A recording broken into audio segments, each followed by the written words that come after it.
네, 김영환입니다. 오늘도 같이 말씀 묵상하겠습니다. 정말 유명한 교회는 어디일까요? 사이즈가 크고 헌금이 많이 모이는 그런 교회가 성경적인 교회, 주님이 보시기에 좋은 교회일까요? 어떤 교회가 모범적인 교회일까요? 오늘 데살로니가 전서를 보면 교회에 대해서, 성도에 대해서 이야기를 합니다. 그래서 우리가 오늘은 좀 어떤 교회가 건강한 교회인가, 그리고 주님이 기뻐하시는 교회인가 한번 같이 좀 고민을 하면 좋겠는데요. 자, 오늘 본문의 데살로니가 1장에 나타난 교회는 데살로니가 교회예요. 근데 바울이 이 교회에 대해서 편지를 쓰면서 굉장히 칭찬을 합니다.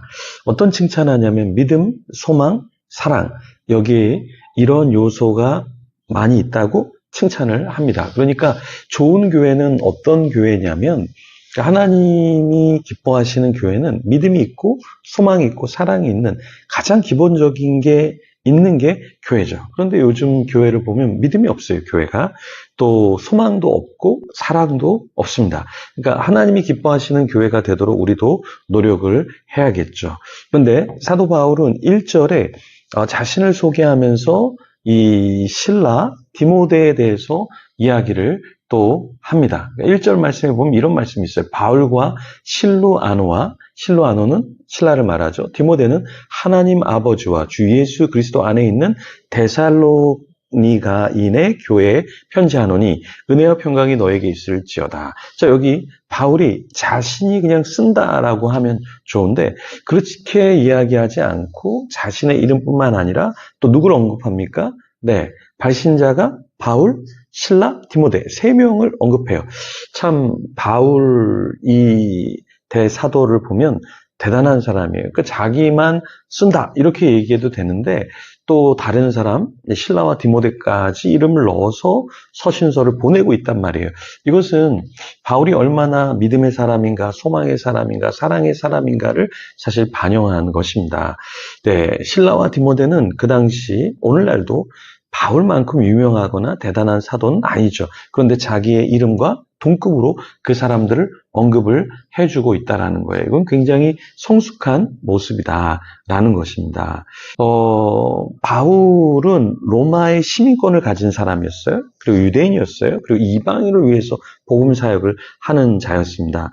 그런데 실라와 디모데는 그 정도 급은 사실 아니었거든요. 그렇지만 바울은 데살로니가 교회인들에게 서신서를 보낼 때 이 실라와 디모데도 자신과 함께 수고한 동역자임을 명시해 주고 있다라는 것입니다. 이게 바울에 있어서 굉장히 큰 대단한 사도다라는 것을 우리가 알 수가 있는 건데요. 자, 여기 디모데는 어떠한 인물이고 그러면 실라는 어떠한 인물이었을까 우리가 조금 살펴봐야 되는데요. 실라는 로마 시민권을 가진 유대인이었어요. 그런데 주를 위해서 이제 목숨을 바치겠다고 사도 바울과 함께 했던 사람입니다.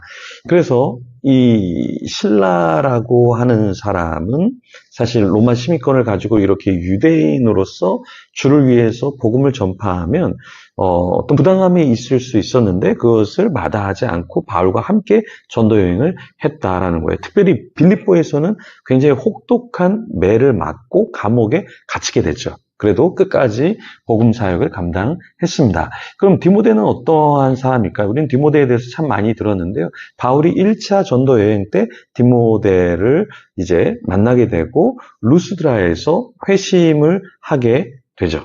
이 디모데가요.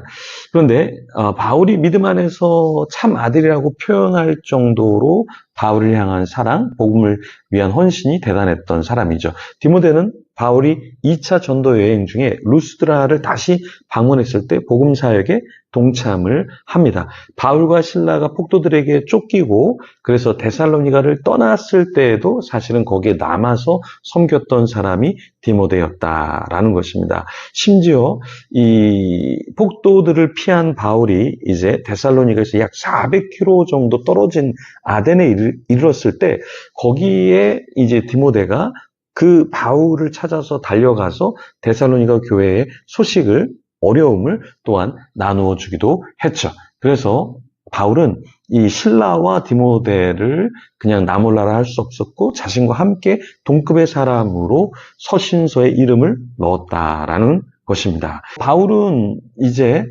데살로니가 성도들이 무엇을 갖기를 원했을까라고 했을 때 아까 이야기한 것처럼 믿음과 소망과 사랑 이것을 갖기를 원했다라는 것이죠. 그래서 바울과 그 동역자들은 이제 항상 하나님께 감사를 했는데 특별히 데살로니가 성도들에 대해서 감사를 했어요. 왜? 무엇 때문에 그렇게 감사를 했을까? 2절 말씀과 3절 말씀을 같이 보면 이렇습니다. 우리가 너희 모두로 말미암아 항상 하나님께 감사하며 기도할 때에 너희를 기억함은 너희의 믿음의 역사와 사랑의 수고와 우리 주 예수 그리스도에 대한 소망의 인내를 우리 하나님 아버지 앞에서 끊임없이 기억함이니 이렇게 말하고 있습니다.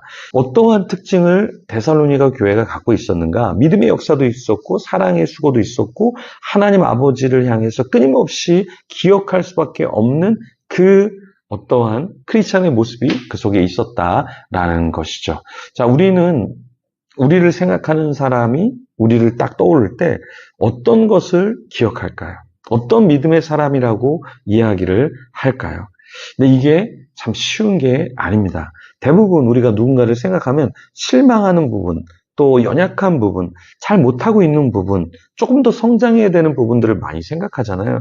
그런데 이 데살로니가 교회 성도들을 생각할 때 바울과 그 동역자들은 감사함이 넘쳤다라는 것입니다. 그래서 우리 품능교회 또 여러분 함께 온라인으로 예배하는 각처의 예배자들 누군가 여러분을 떠올리면 여러분 가운데 정말 있는 하나님의 믿음, 하나님을 향한 소망, 그 하나님이 주시는 사랑을 간직하는 그 사랑 때문에 많은 사람들이 감사하면 좋겠습니다.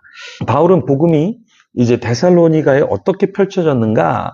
5절에 말로만 이룬 것이 아니라 능력과 성령과 큰 확신으로 되었다. 이렇게 얘기했어요. 자, 능력과 성령과 큰 확신. 네, 대단한 거죠.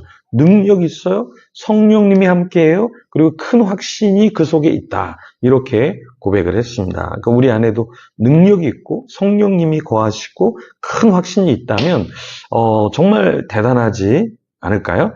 제가 교구 수련회를 가서 지원우 선교사님하고 정영민 선교사님에 대해서 굉장히 놀랐습니다. 능력도 있고 성령님의 임재도 있고 근데 큰 확신이 있어요. 근데 어떤 확신이 있나 봤더니 예배자를 잘 세워야 된다. 하나님이 이것을 기뻐하신다. 그래서 기타를 가르칠 때 굉장히 집요하게 또 많은 헌신을 요구하면서 가르친다. 근데 저는 깜짝 놀랐습니다.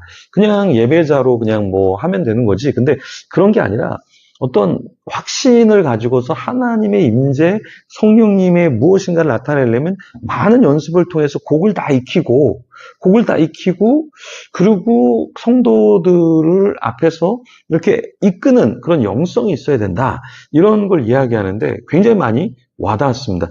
여러분, 우리가 무엇을 하든 사업을 하든 직장을 다니든 내가 개인적으로 어떤 사역을 감당하든 굉장히 중요한 게 무엇이냐. 우리 가운데 능력이 있어야 되고 성령님의 임재가 충만히 있어야 되고 큰 확신이 있어야 된다. 내가 공부를 하든 사업을 하든 사역을 하든 내가 이걸 왜 해야 되는가? 그러니까 무엇을 위해서 해야 되는가? 어떠한 목표 하나님이 원하시는 영광을 위해서 우리가 해야 되는가? 여기에 대한 확신이 있어야 사역의 열매가 있고 성숙함이 있고 성장함이 있다라는 것입니다. 사도 바울은 이 데살로니가 교회가 바로 이러한 것이 있다고 생각했어요. 그래서 데살로니가 교회는 어떤 정도의 믿음을 가졌냐면 6절에 보면 또 너희는 많은 환난 가운데서 성령의 기쁨으로 말씀을 받아 우리와 주를 본받은 자가 되었으니 이렇게 얘기했어요. 그러니까 환난 가운데 딱 떨어지면 우리는 신앙을 그만둬야 돼요. 대부분의 사람이 그렇게 하니까. 그죠? 뭔가 내 이성적으로 맞지 않고 환경적으로 맞지 않고 뭔가 조금 나에게 도움이 되지 않는 것 같으면 우리는 어때요? 신앙을 포기하게 돼요. 그런데 데살로니가 성도들은 많은 환난이 있었다. 그런데 성령의 기쁨으로 말씀을 받고 주를 본받은 자가 되었다. 이렇게 말하고 있습니다. 여러분, 환난이 중요한 게 아니라 성령님의 기쁨이 나에게 충만히 있는가, 말씀을 내가 받고 있는가, 그리고 주를 본받는 자가 되려고 노력하는가, 이런 것이 우리 속에 있느냐 없느냐에 따라서, 환난에 따라서 넘어지고 또 어떠한 사람의 인정 때문에 넘어지고 이런 것이 결정이 된다라는 겁니다. 그래서 오늘 이 시간에도 우리가 기도할 때 정말 환난도 이기게 하시고 성령님의 임재도 있게 하시고 능력도 있게 하시고 큰 확신도 있어서 우리가 스스로 넘어지고 사람들 때문에 넘어지고 어떤 환경 때문에 넘어지는 것이 아니라 환난이 올지라도 주님을 드러내는 자 되게 하옵소서 하면서 우리 시간에 같이 기도하며 하나님 앞에 나아가겠습니다.